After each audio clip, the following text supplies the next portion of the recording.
Good evening, my dear viewers. Welcome to my YouTube channel. This is Professor Arun Kiradi here. As we are discussing in a leasing subject, that is continue part types of lease ಅಂತ ನೋಡೋಣ. ನಾವು ಇವತ್ತಿನ ಕ್ಲಾಸ್ನಲ್ಲಿ types of leasing ಬಗ್ಗೆ ನೋಡೋಣ. ಗೇಣಿಗಾರಿಕೆಯಲ್ಲಿ ಬರ್ತಕ್ಕಂಥ ವಿವಿಧ ಪ್ರಕಾರಗಳು ಯಾವುವು ಅಂತ ನೋಡೋದಾದರೆ, first important types of lease is called as a finance lease. This is a very important type, so that we can see finance lease in this class. Okay, ಹಣಕಾಸಿನ ಗೇಣಿ ಅಂತ ಕರಿತೀವಿ ನಾವು. ಫೈನಾನ್ಸ್ ಲೀಸ್ ಅಂದರೆ ಏನ್ರಿ?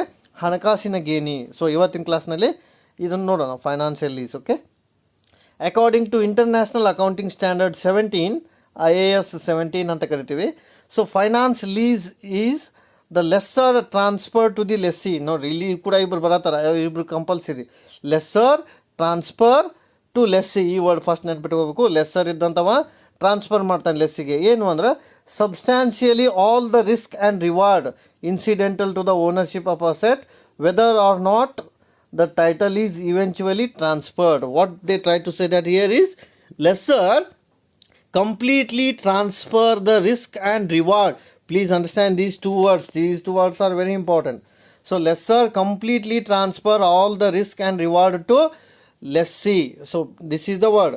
ಅಂದರೆ ಇಲ್ಲಿ ಮಾಲೀಕನು ಸಂಪೂರ್ಣವಾದಂತಹ ಜವಾಬ್ದಾರಿಯನ್ನು ಹಾಗೂ ಸಂಪೂರ್ಣವಾದಂತಹ ಪ್ರತಿಫಲವನ್ನು ಬಾಡಿಗೆದಾರನಿಗೆ ವರ್ಗಾಯಿಸುತ್ತಾನೆ. ಅಂದ್ರೆ in case of a financial lease, who is a responsible? Lessee is a responsible person for usage of asset. If any damage happen to the asset, so the lessee has to bear the loss. Means complete risk and reward is given to lessee only. So while granting the asset to the lessee, the lessor told that you are a whole and soul of the asset, so you have to understand that if anything happened to the asset, you are the responsible person. So that's what complete risk and reward is transferred to lessee while transferring the asset. ಆಸ್ತಿಯನ್ನು ವರ್ಗಾವಣೆ ಮಾಡುವ ಸಂದರ್ಭದಲ್ಲಿ ಮಾಲೀಕನು ಬಾಡಿಗೆದಾರನಿಗೆ ಏನು ಹೇಳ್ತಾನಪ್ಪ ಅಂದ್ರೆ, ನೀನು ಕಂಪ್ಲೀಟಾಗಿ ಜವಾಬ್ದಾರಿ ಇರ್ತೀಯ. ಈ ಆಸ್ತಿಗೆ ಏನಾದರೂ ಆಯಿತು ಅಂದ್ರೆ ನೀನೇ ಅದಕ್ಕೆ ಜವಾಬ್ದಾರಿ ಅಂತ ಹೇಳಿರ್ತಾನು. ಸೊ ಅದಕ್ಕೆ ಇಲ್ಲಿ ವರ್ಡ್ ಕೊಟ್ಟಾರ ನೋಡಿ, ಇವೆಂಚುವಲಿ ಟ್ರಾನ್ಸ್ಫರ್ಡ್ ಅಂತ. ಓಕೆ, ಆಮೇಲೆ it involve actually the payment of rent over a obligatory non cancellable lease period. ನೋಡಿ, this understand the word. It is actually non cancellable lease ಇರುತ್ತೆ. Which lease? Financial lease is a non cancellable lease. ಅಂದರೆ ಇದನ್ನು ನೀವು ಮುರಿದು ಹಾಕಲಿಕ್ಕೆ ಬರೋಂಗಿಲ್ಲ, ಒಪ್ಪಂದವನ್ನು ನೀವು ಬ್ರೇಕ್ ಮಾಡಲಿಕ್ಕೆ ಬರೋಂಗಿಲ್ಲ ಅಂತ ನಾವಲ್ಲಿ ಹೇಳ್ಬೋದು. Sufficient in total to amortise the capital outlay of a lessor and leave some profit. So ಅಂದರೆ ಇಲ್ಲಿ ನೀವು ಲಾಭವನ್ನು ಸ್ವಲ್ಪ ಬಿಟ್ಟು ಕಂಪ್ಲೀಟಾಗಿ ನೀವೇನು ಮಾಡ್ಬೋದು ರೀ, ಆ ಅಸೆಟನ್ನು ಟ್ರಾನ್ಸ್ಫರ್ ಮಾಡ್ಬೋದು. In such case the lessor is the only financier and usually not interested in the asset. So lesser complete ಆಗಿ ಜವಾಬ್ದಾರಿಯನ್ನು ಕೊಟ್ಬಿಡ್ತಾನೆ ಯಾರಿಗೆ?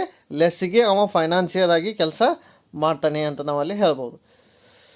ಆಮೇಲೆ ಇನ್ನೊಂದು ಕ್ಲಿಯರ್ ಆಗಿ ಕೊಟ್ಟಾರ ನೋಡ್ರಿ, such lease are called full payment lease. Please understand this word, complete payment lease, and they are enable a lessor to recover his investment lease and derive the profit. So ಅವ ತನ್ನ loss ಏನಾದರೂ ಆಯಿತು ಅಂದ್ರೆ ಅಸೆಟ್ನಲ್ಲಿ ಅದನ್ನು recover ಮಾಡಿಕೊಳ್ಳುವ ಅಧಿಕಾರ ಯಾರಿಗಿರುತ್ತೆ ರೀ? ಲೆಸ್ಸರ್ಗಿರುತ್ತೆ ಅಂತ. ಸೊ ಅಂದರೆ ಏನು ನೆನಪಿಟ್ಕೋಬೇಕು ಅಂದ್ರೆ, simple thing, all the complete risk and reward is transferred from lessor to lessee in financial lease. ಇಷ್ಟು ನೆನಪಿಟ್ಕೊಳ್ಳಿ ಮೊದಲು. All the risk and reward complete ownership is transferred to lessee. So ಲೆಸ್ಸಿಗೆ ಕಂಪ್ಲೀಟ್ ಆದಂಥ risk ಮತ್ತು ರಿವಾರ್ಡನ್ನು ನಾವು transfer ಮಾಡಬಹುದು.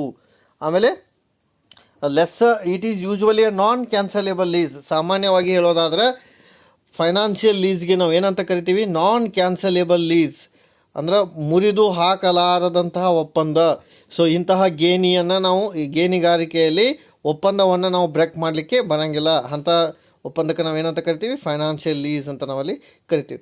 ಅಥವಾ ಸಮ್ ಟೈಮ್ಸ್ ಏನಂತ ಕರಿತೀವಿ ಅಂದ್ರೆ ಫುಲ್ ಪೇಮೆಂಟ್ ಲೀಸ್ ಅಂತಲೂ ನಾವಲ್ಲಿ ಕರಿತೀವಿ. Next will see about the types of asset which is included in financial lease. So financial lease ಒಳಗೆ ಯಾವ ಪ್ರಕಾರದ ಅಸೆಟನ್ನು ನಾವು ಇನ್ಕ್ಲೂಡ್ ಮಾಡ್ತೀವಿ ಅಂತ ಕೊಟ್ಟಾರ. ಎಕ್ಸಾಂಪಲ್ ಕ್ಲಿಯರ್ ಆಗಿ ನೋಡ್ರಿ, ಶಿಪ್ ಅಂದರೆ ಹಡಗುಗಳನ್ನು ನಾವು ಫೈನಾನ್ಷಿಯಲ್ ಲೀಸ್ ಒಳಗೆ ಕೊಡ್ಬೋದು, ಸಮ್ಟೈಮ್ಸ್ ರೆಂಟಿಗೂ ಕೊಡ್ಬೋದು, ಸಮ್ಟೈಮ್ಸ್ ಮಾರಾಟನೂ ಕೂಡ ಮಾಡ್ಬೋದು. Ship is going to transferred or sold. Aircraft ವಿಮಾನಗಳನ್ನು ಕೂಡ ಇದ್ರೊಳಗೆ ಬರ್ತವೆ. ರೈಲ್ವೆ ವ್ಯಾಗನ್ಸ್ ರೈಲ್ವೆಗಳು ಕೂಡ ಬರ್ತವೆ. ಲ್ಯಾಂಡ್ಸ್ ಭೂಮಿ ಬರುತ್ತೆ. ಬಿಲ್ಡಿಂಗ್ಸ್ ಕಟ್ಟಡ ಬರುತ್ತೆ. ಹೆವಿ ಮಷಿನರಿ ಬರುತ್ತೆ. ಡೀಸೆಲ್ ಸೆಟ್ಸ್ ಬರುತ್ತೆ. These are all the assets may come under the financial lease. So ಇವೆಲ್ಲ ಫೈನಾನ್ಷಿಯಲ್ ಲೀಸ್ ಒಳಗೆ ಬರ್ತವೆ ಅಂತ ನಾವಲ್ಲಿ ಹೇಳ್ಬೋದು ಯೂಶ್ವಲಿ. ಆಮೇಲೆ Indian international accounting standard 17 stipulate the substantial part of the ownership is related risk and reward is transferred ಅಂತ. ಅಂದರೆ ಏನು ಹೇಳ್ತಾರೆ ಅವರು, ಇಂಟರ್ನ್ಯಾಷನಲ್ ಅಕೌಂಟಿಂಗ್ ಸ್ಟ್ಯಾಂಡರ್ಡ್ 17 ಪ್ರಕಾರ ಕೆಲವೊಂದಿಷ್ಟು ಸಬ್ಸ್ಟ್ಯಾನ್ಷಿಯಲ್ ಪಾರ್ಟ್ ಆಫ್ ಓನರ್ಶಿಪ್ ಏನಾಗತ್ತೆ ರೀ, ಟ್ರಾನ್ಸ್ಫರ್ ಆಗುತ್ತೆ. ಸಬ್ಸ್ಟ್ಯಾನ್ಷಿಯಲ್ ಪವರ್ ಅಂದರೆ ಸಂಬಂಧಪಟ್ಟಂಥ ಅಧಿಕಾರ ಏನಾಗುತ್ತೆ ರೀ, ವರ್ಗಾವಣೆ ಆಗುತ್ತೆ. ಅದಕ್ಕೆ ಸಂಬಂಧಪಟ್ಟಂತಹ ಅಪಾಯ ಮತ್ತು ಪ್ರತಿಫಲ ಎರಡೂ ಕೂಡ ವರ್ಗಾವಣೆ ಆಗ್ತವೆ ಅಂತ ಹೇಳ್ಬೋದು. Here the ownership of a equipment is transfer to lessee at the end of a lease term. And what they try to say that here is, at the end of the period, lessee is able to become a owner of the asset. Means there is a purchase option is available in financial lease. ಅಂದರೆ ಏನು ಹೇಳಕ್ಕೆ ಕೊಟ್ಟಾರ ನೋಡಿ, clear ಆಗಿ ಕೊಟ್ಟಾರ ಅವರು. Here the lessee has a option to purchase the asset. ಅಂದರೆ in case of a financial lease, sometimes what happen, the lessor want to sold the asset completely to the lessee. ಮಾಲೀಕನು ಸಂಪೂರ್ಣವಾಗಿ ತನ್ನ ಆಸ್ತಿಯನ್ನು ಮಾರಾಟ ಮಾಡಲು ಇಚ್ಛಿಸಬಹುದಾಗಿದೆ. ಎಲ್ಲಿ ಮಾರಾಟ ಮಾಡಲು ಇಚ್ಛಿಸಬಹುದಾಗಿದೆ? ಹಣಕಾಸಿನ ಗೇಣಿಯಲ್ಲಿ.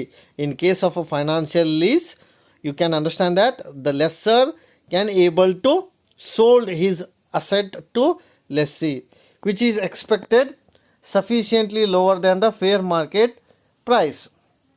At the inception of a lease, it is reasonable ಅಂತ ನಾವಲ್ಲಿ ಹೇಳ್ಬೋದು. ಆಮೇಲೆ the lease term is a major part of useful life of the asset. So ಇಲ್ಲಿ ಲೀಸ್ ಟರ್ಮ್ ಕೂಡ ಇರುತ್ತೆ. ಆ ಲೀಸ್ ಟರ್ಮ್ ಆಧಾರದಲ್ಲಿ ನಾವು ಏನಂತ ಕನ್ಸಿಡರ್ ಮಾಡ್ಬೋದು ರೀ, ಲೀಸಿಂಗನ್ನು ಕನ್ಸಿಡರ್ ಮಾಡಿ. Let us discuss about some features of a financial lease. ಹಣಕಾಸಿನ ಗೇಣಿ ಅಂದರೆ ಏನಿರುತ್ತೆ ಅನ್ನೋದು ನೋಡೋಣ. ಅದರಲ್ಲಿ ಲಕ್ಷಣಗಳು ಏನೇನದಾವಂತ. ಹಿಯರ್ ದ ಲೆಸ್ಸಿ ಅಂದ್ರೆ ಬಾಡಿಗೆದಾರ. ಲೆಸ್ಸಿ ಸೆಲೆಕ್ಟ್ ದ ಇಕ್ವಿಪ್ಮೆಂಟ್ ಅಂದ್ರೆ ಆಸ್ತಿಯನ್ನು ನಾವು ಆಯ್ಕೆ ಮಾಡ್ಕೋಬೋದು. The lessee select the equipment according to his requirement from manufacturer or distributor. Please understand the word. Here the lessee has a option to select the asset on his will and wish. ಅಂದರೆ ಇದರ ಅರ್ಥ, ಯಾವ ವ್ಯಕ್ತಿ ಬಾಡಿಗೆದಾರ ಇರ್ತಾನೆ, ಯಾವ ವ್ಯಕ್ತಿ ಆಸ್ತಿಯನ್ನು ಉಪಯೋಗಿಸಿರ್ತಾನೆ, ಅವನು ತನ್ನ ಅಭಿಪ್ರಾಯಕ್ಕೆ ಅನುಗುಣವಾಗಿ, ತನ್ನ ಅಭಿಲಾಷೆಗೆ ಅನುಗುಣವಾಗಿ ಆಸ್ತಿಯನ್ನು ಏನು ಮಾಡ್ಬೋದು ರೀ, ಅಸೆಟನ್ನು ಕೊಂಡ್ಕೋಬೋದು. ಮ್ಯಾನುಫ್ಯಾಕ್ಚರ್ ಕಡೆಯಿಂದ ಡಿಸ್ಟ್ರಿಬ್ಯೂಷನ್ ಮಾಡಿಸ್ಕೋಬೋದು ಅಂತ ನಾವಲ್ಲಿ ಹೇಳ್ಬೋದು. ಆಮೇಲೆ here the lessee negotiate and settle with a manufacturer or distributor. ನೋಡಿರಿ, ಇಲ್ಲಿ ಲೆಸ್ಸಿ ಇದ್ದಂಥವ ಯಾರ ಜೊತೆ ನೆಗೋಷಿಯೇಟ್ ಮಾಡ್ತಾನೆ? ಮ್ಯಾನುಫ್ಯಾಕ್ಚರ್ ಉತ್ಪಾದಕನ ಜೊತೆ ಮಾತಾಡ್ತಾನೆ ಅಥವಾ ಡಿಸ್ಟ್ರಿಬ್ಯೂಟರ್ ಜೊತೆ ಮಾತಾಡ್ತಾನೆ. ಏನಂತ ಮಾತಾಡ್ತಾನೆ? Here the price and the delivery schedule, the installation of a warranties, maintenance and payment. So ಕಂಪ್ಲೀಟಾಗಿ ಅವ ಏನು ಮಾತಾಡ್ತಾನೆ ಯಾರ ಜೊತೆ ಅಂದರೆ ಯೂಸರ್ ಜೊತೆ ಮಾತಾಡ್ತಾನೆ ಅಬೌಟ್ ದ ಅಸೆಟ್ ಅಂತ ಹೇಳ್ಬೋದು. ಆಮೇಲೆ lessor purchase the equipment either buy directly from the manufacturer or distributor ಅಂತ ಹೇಳ್ಬೋದು. ಇಲ್ಲಿ ಲೆಸ್ಸರ್ ಅಂದರೆ ಯಾರೇ? ಮಾಲೀಕ ಆಸ್ತಿಯನ್ನು ಏನು ಮಾಡ್ತಾನೆ? ಕೊಂಡ್ಕೋತಾನೆ. Lessor purchase the equipment. So ಆಸ್ತಿಯನ್ನು ಅವ ಕೊಂಡ್ಕೋತಾನೆ either directly from manufacturer or distributor. ನೇರವಾಗಿ ಉತ್ಪಾದಕನಿಂದ ಅಥವಾ ವಿತರಕನಿಂದ ಅವ ಏನು ಮಾಡ್ತಾನೆ? ಕೊಂಡ್ಕೋತಾನೆ. So or from lessee after the equipment is delivered.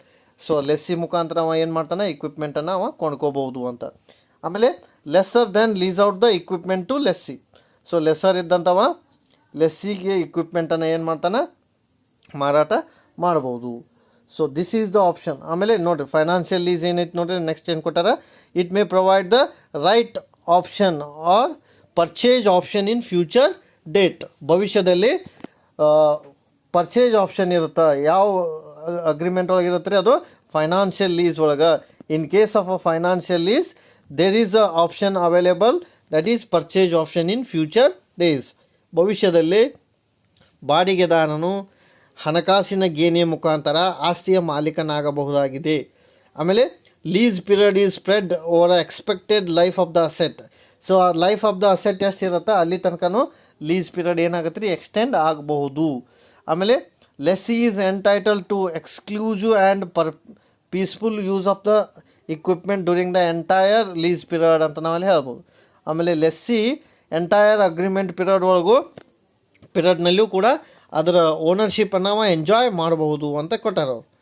ಆಮೇಲೆ as a equipment is chosen by the lessee, the responsibility of its suitability, the risk of obsolescence and the liability for repairs completely belongs to lessee only. Okay, lessee ಅವ ಏನು ಮಾಡ್ಕೋಬೋದು, choose ಮಾಡ್ಕೋಬೋದು. ಅಂದ್ರೆ responsibility ಅವ ತೊಗೋಬೋದು, ಅದರ ರಿಸ್ಕನ್ನು ಅವ ತೊಗೋಬೋದು, ಲಯಬಿಲಿಟಿನ ಅವ ರಿಪೇರ್ ಮಾಡ್ಕೋಬೋದು. ಯಾಕೆಂದರೆ ಅಲ್ಲಿ ಆಪ್ಷನ್ನೇ ಇರುತ್ತೆ, ಪರ್ಚೇಸ್ ಆಪ್ಷನ್. ಹಾಗಾಗಿ ಕಂಪ್ಲೀಟ್ ಆದಂಥ ರಿಸ್ಕ್ ಅವಂಗೆ ಇರುತ್ತೆ. So this is all about the financial lease. So ಇವತ್ತಿನ ಕ್ಲಾಸ್ನಲ್ಲಿ ಏನು ನೋಡಿದ್ದೀವಿ ಅಂದರೆ ನಾವು ಹಣಕಾಸಿನ ಗೇಣಿಯ ಬಗ್ಗೆ ನೋಡಿದ್ದೀವಿ. Simple thing, it is a agreement between lessor and lessee, same thing. Here the lessor is able to transfer his ownership to lessee. Please understand the word. In case of a financial lease, lessor is able to transfer the ownership to lessee. ಮಾಲೀಕನು ಬಾಡಿಗೆದಾರನಿಗೆ ಆಸ್ತಿಯನ್ನು ವರ್ಗಾವಣೆ ಮಾಡ್ತಾನೆ ಅಂತ ನಾವಲ್ಲಿ ಹೇಳ್ಬೋದು. ಆಮೇಲೆ ಇಲ್ಲಿ ಕೊಂಡುಕೊಳ್ಳುವ ಆಯ್ಕೆ ಕೂಡ ಇರುತ್ತೆ. ಬಾಡಿಗೆದಾರನಿಗೆ ಆಸ್ತಿಯನ್ನು ನಾವು ನಿಗದಿತ ಅವಧಿಯವರೆಗೆ ಕೊಂಡುಕೋಬಹುದು. ಸೊ ಇದಕ್ಕೆ ನಾವೇನಂತ ಕರಿತೀವಿ, ಫೈನಾನ್ಷಿಯಲ್ ಲೀಸ್ ಅಂತ ಕರಿತೀವಿ. So remaining part will discuss in next class. Thanks for watching my video.